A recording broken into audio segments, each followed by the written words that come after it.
उहो ज़रदारी आहे सिंध वासियो जंहिं 8 जुलाई 2024 ते इहे 6 गैर कानूनी केनाल कढण जो फ़ैसिलो कयो। सिंध वासियो तव्हांजी मुसलसल पुरमन जदोजहद आहे। दरिया सां ऐं वतन सां मोहबत जो इज़हार आहे जो ज़रदारी चए थो त केनालनि सां मुतफ़िक़ न आहियां। ही साॻियो ई ज़रदारी आहे जंहिं पैसा जारी करे कम जी शुरूआत कई।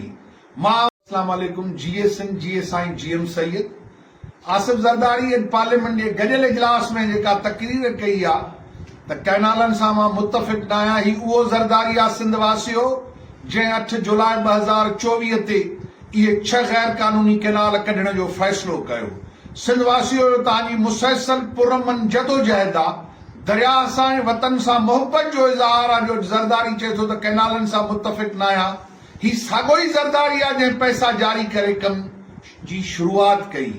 मां अव्हांखे अर्ज़ कंदुसि त हिननि ते तेसिताईं एतबार न आहे ज़रदारी शहबाज शरीफ़ ऐं बिलावल ते जेसिताईं वफ़ाक़ी सरकार केनालनि जे ख़ात्मे जो ऐलान नथी करे, उनजो सरकारी नोटिफिकेशन नथो निकिरे, तेसिताईं शागिर्द पोरियत वकील हारी पंहिंजी जदोजहद क़ौम परस्त कारकुनो धरती जा फर्ज़ंदो न्याणियूं भेनरूं भाउरो रोडनि ते ही पुरमन जदोजहद जारी रहे।